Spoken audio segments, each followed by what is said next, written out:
We are learning in just the last few minutes that a federal judge is now refusing to grant Sean Diddy Combs bail. Instead, he's going straight to jail tonight.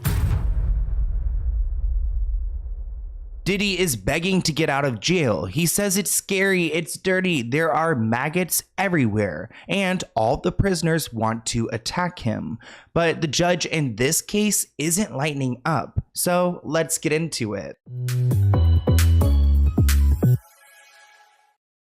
Diddy is really trying to do his big one and get out of jail, thinking that he is above the law. Diddy is eager to regain his freedom from federal custody and has put forth a $50 million offer, which has been denied. Keep in mind that he doesn't have $50 million laying around. So this man is using his home in Miami for collateral, which makes sense. It's $48 million. But hey, buddy, what about that $2 million of that $50 million package? Well, he also put out his own mother's home as collateral, not this monster giving up his own mother. He also says that he's prepared to restrict his travel from Florida, New York, and New Jersey. Intends to reside in Miami, but he has to come back to New York, and he's willing to wear a GPS device, though this isn't enough. Diddy revealed that he has been prepared for his arrest by settling the outstanding $18 million mortgage on his Miami residence, enabling him to use it as collateral. Furthermore, he mentioned he notified federal authorities back in May about his efforts to sell his private jet, although he has yet to secure a buyer, which, I mean,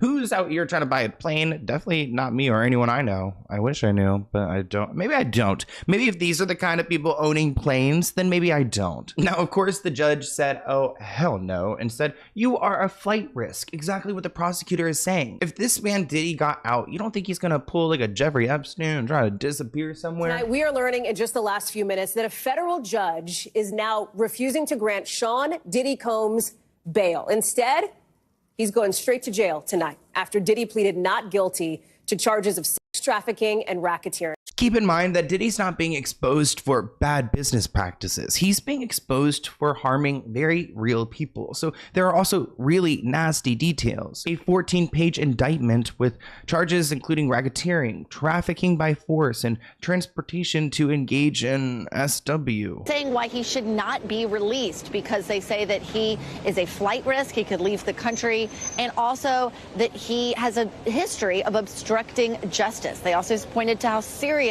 these crimes were, that with previous allegations of sex trafficking like R. Kelly and Jeffrey Epstein, the judges also denied bail in that case. And she really drilled down on the fact that after those civil allegations came out last November, he talked to multiple women who he knew during that period and who he apparently tried to change their narrative so they wouldn't go forward and continue testifying or being witnesses to some of these acts that were alleged in the civil complaint and then were again put in the indictment today. And so she said in order to keep that from happening and really to end trafficking, since that can happen behind closed doors, it was best to keep him detained without bond.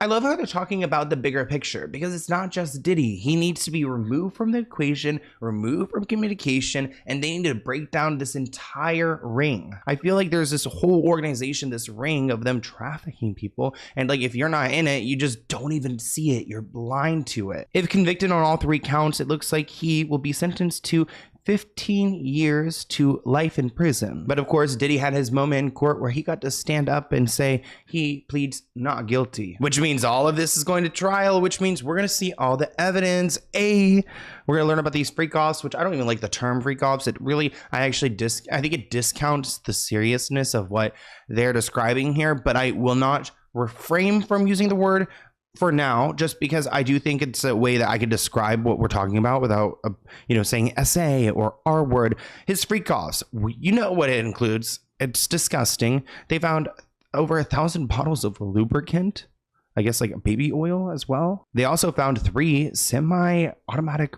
rifles with the defaced serial numbers, which means that they are not able to be tracked, which if they are used, you can't really pinpoint them to a crime or a person. We're going to blur some of these images of these weapons, but these people came with their facts, 14 pages of pictures and explaining exactly where they found these. They actually bring up some examples. I believe they're talking about J-Lo. On one occasion, the defendant forced a female victim to carry a firearm on his behalf. So we've heard that, I think, with another person as well, possibly Don Richards, who we're going to be talking about the Danny Kane thing very soon. If you guys want that video out right now, comment. I'll just drop it right now. During those searches, agents seized evidence of the crimes charged in this indictment. They seized firearms and ammunition, including 3 defaced AR-15s and a large capacity drum magazine. They also seized evidence of the freak-offs, electronic devices that contain images and videos of the freak-offs with multiple victims. And they seized cases and cases of the kinds of personal lubricant and baby oil that Combs' staff allegedly used to stock hotel rooms for the freak-offs, more than 1,000 bottles altogether. Diddy's lawyer, Mark, said the defense team had already launched an appeal against the judge's bail decision. He says, "We believe in him wholeheartedly. He didn't do these things. There's no coercion. There's no crime. Diddy's not afraid of the charges." He says it's an unjust prosecution, and I just can't believe those are coming out of his mouth when we know what he did to Cassie. Here's a clip of his lawyer spewing some of the lies that I don't even think he believes himself. We made the points that we've been wanting to make. I think it came out. Mr. Combs is a fighter. He's going to fight this to the end. He's innocent. He came to New York to establish his innocence. He's not afraid. He's not afraid of the charges. There's nothing that the government said in their presentation today that changes anyone's mind about anything. He's been looking forward to this day. He's been looking forward to clearing his name, and he's going to clear his name. And we're going to stand by his side as he does. We believe in him wholeheartedly. He didn't do these things. In court documents, prosecutors say that Diddy had harmed, threatened, and coerced women and others around him to fulfill his desires, protect his reputation, and conceal his conduct. Can you imagine being kidnapped by Diddy? I mean, that is just horrific. On numerous occasions, he harmed women by striking, punching, dragging, and throwing objects at them, kicking them, including Cassie. The indictment did not specify how many women were alleged victims, which I do think that's interesting because that's what they're going to dissect and trial and try to disprove every single one of them. Good try. Now, this is what his lawyer decided to say about Cassie to try to convince the judge to let Diddy out on bail. Mr. Combs is not a perfect person. These toxic relationships were mutual. Now he's trying to be better for the rest of his days. If there's one thing we've seen, we should stand with people who are trying to get the help they need. Saying these two people were in love. Victim 1 ended up marrying the trainer that Diddy got for her. They had been cheating on each other for years, but now she had 2 kids with the trainer. Years later, she realized she had a good thing with Diddy. She has her lawyer call his lawyer and say she has written a book, but if you want to buy the rights, you'll have the rights for $30 million. We have a recorded conversation. It did not go well for her and the lawyer in November 2023. She sues. He continues, 2 people were in a hotel room, referring to that incident, an issue that Diddy had more than one girlfriend. Okay, victim 1 was looking through his phone and saw that. She hit him in the head with the cell phone and took his clothing, so he comes out in a towel. So wait, this lawyer is trying to say that Cassie is a liar? Please. Oh no, please. I cannot even imagine. This person writes, the lawyer needs to be arrested next. Another person writes, the lawyer is the gaslighter of gaslighters. Another person commented, there was nothing mutual about running from a hotel room barefoot only to get snatched up and whooped for trying to get away. Before we wrap up this video, I want to give you guys some of the latest updates. So the judges keep denying his request for bail. I mean, despite him revising it several times, the judge is not letting him out. The judge, Robin, actually voiced concern about Diddy contacting potential witnesses as the government continues to investigate. Prosecutors say that Diddy's future looks bleak, essentially that he's going to get in trouble for this, and it looks like he's going to be behind bars. Goodbye to Diddy. And let's talk about these bars he's behind, because I just saw this update. Deadly stabbings, barbaric living conditions, and maggots in the food. This is the state of the New York prison where Diddy is being held.